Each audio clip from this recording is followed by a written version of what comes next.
શું છે તારે? કેમ તું કુદાકુદી કરે? મમ્મી આપણે નક્કી કર્યું છે કે આ વેકેશનમાં આપણે ગામડે ફરવા જાવું ને મસ્ત ખેતર ને એવું છે.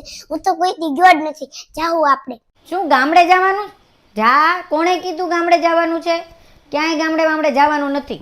હું તો કોઈ દી ગામડે ગયો જ નથી. આપણે જાતા જ નથી ગામડે. બાદાદાની તો ગામડે જ રહે. મારે જાવું વેકેશનમાં ગામડે. તને શું વાંધો છે ગામડે? મને મજા આવે ગામડે. આપણે જાવું જ છે આ વખતે ગામડે. તને કેમ ગામડે નથી ગમતું? તારે કેમ ન થાવું ગામડે? અરે ગામડાનું તને ખબર નથી? ગામડામાં કાંઈ નથી. ગામડામાં કોઈ વસ્તુ મળતી નથી. એકલી ધૂળ ઉડે અને ગારો. બધા શહેરોમાં રહેવા આવી ગયા પછી કઈ ગામડા જેવું રહ્યું જ નથી. નહીં ખેતર, નહીં ઝાડવા, નહીં ઠંડો પવન આવે. એકલી ગરમી થાય. અને આ બધું એસી ને એ બધું કરવું પડે. ત્યાં જે મળતું હતું એ આપણા શહેરોમાં મળતું જ નથી. અને ગામડામાં એસી કુલર તો ઠીક છે, પણ ત્યાં ગેસ એ નથી. ચૂલા ઉપર રસોઈ કરવી પડે, અને ચૂલા ઉપર આખો દિવસ રસોઈ કરીને આપણે કેવા થઈ જઈએ, જરા કંઈ મજા ન આવે. મારે ક્યાંય ગામડે આવું નથી. આપણે અહીંયા જ બરોબર છીએ. કારણ કે ગામડે તો હું કોઈ દિવસ રહી જ નથી, એટલે મને ગામડામાં ગમતું જ નથી. આપણે શહેરમાં જ રહેલા છીએ એટલે શહેરમાં જ મજા આવે. ગામડામાં જરાય મજા આવતી નથી. કારણ કે ગામડામાં તો સાંજ પડે વહેલી રાત થઈ જાય, બધા વહેલા સૂઈ જાય, ન તો કોઈ વસ્તુ મળે, ન કોઈ માણસ દેખાય. અને રાત્રે પવન આવે તો ઠીક છે, નહીતર મચ્છર કરડી જાય અને ગરમી થાય, એ વાત અલગથી. કારણ કે ત્યાં એસી ને કુલર તો છે નહીં. તું જે કહે છો ને કે મને ગામડે ન ગમતું, મારે ગામડે ન થાવું, પણ પપ્પા ને એ બધા તો ત્યાં છે. આપણા માટે તો અહીંયા આવ્યા છે શહેરોમાં. પપ્પાનું બાળપણ ત્યાં જ છે. અને ત્યાં બધું કેવું મસ્ત છે, ખુલ્લી હવા, બધું કેવું ઝૂંપડી ને એવું બધું કેવું મસ્ત છે. અંદર જવાનું, ઝૂંપડીની અંદર જવા દે.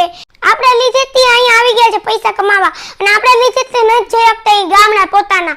અને ત્યાં કેવી મસ્ત ગલી હોય, ગારો ને બધું લેપું હોય, મસ્ત ધૂળ હોય, એમાં પપ્પાએ ખેલકૂદ કર્યું હોય, મસ્ત રમતા હોય. હા, જો કે ગામડામાં એટલું તો ખરાબ નથી. તારી વાત સાચી છે. ગામડામાં થોડીક તો મજા આવે. અને એ વાત સાચી છે કે ત્યાં બા દાદા ને બધા રહે છે, અને તારા પપ્પાનું બધાનું બાળપણ ત્યાં છે. આપણે કોઈ દિવસ જતા જ નથી.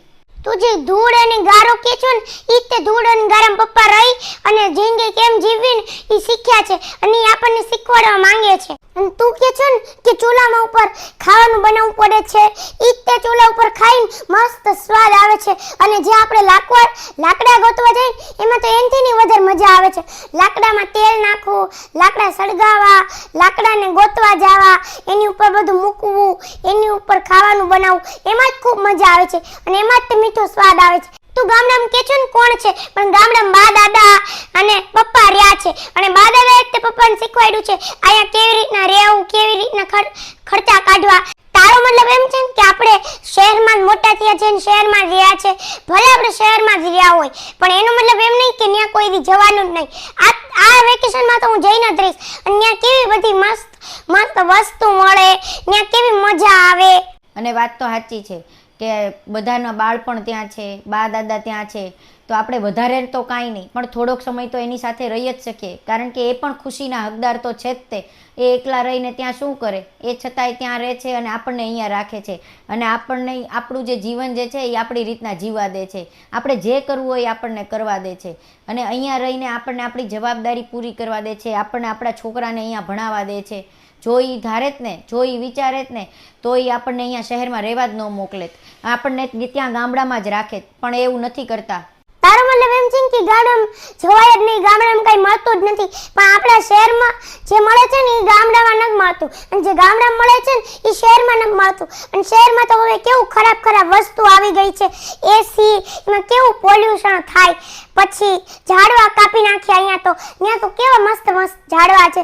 અહીંયા બધી દુકાનમાં બધું વેફર ને કુરકુરે ને એવું બધું મળે, અને એનાથી આપણા સ્વાસ્થ્યની ખરાબ થઈને બધા મરવા માંડે છે. અહીંયા જ તે શહેરમાં જ તે. અને ત્યાં તો એવું કાંઈ નહોતું થતું. બધા 100 વર્ષ જીવતા હતા. તે સાચું કીધું. આપણે અહીંયા શહેરોમાં રહીએ, શહેરોમાં બધી સુવિધા તો છે જ તે, પણ અહીંયા પોલ્યુશન, અહીંયા પ્રદૂષણ પણ વધારે થાય છે. કારણ કે ગેસ, કુલર, એસી, એના લીધે બહુ વધારે પડતું પ્રદૂષણ થાય છે. અને ચોખ્ખું જમવાનું અને ચોખ્ખી હવા નથી મળતી, જે આપણને ગામડામાં મળી રહે છે. કારણ કે ગામડામાં ઝાડવા છે, ગારો છે, ઠંડી હવા છે. ત્યાં કોઈ ભલે સુવિધા નથી, પણ એટલી પણ દુવિધા નથી કે આપણને કોઈ વસ્તુ ન મળે.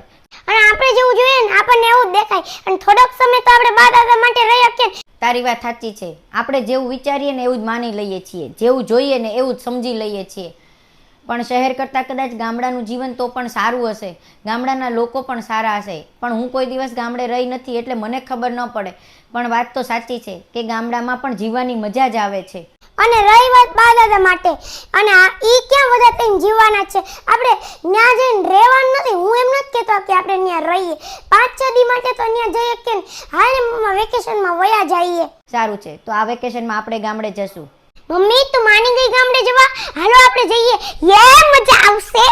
અને આજના માતા પિતા હવે કેવા થઈ ગયા છે, ગામડે રહેવું જ ન ગમતું તો માતા પિતાને અને એના બાળકોને ગામડે જ રહેવું જોઈએ.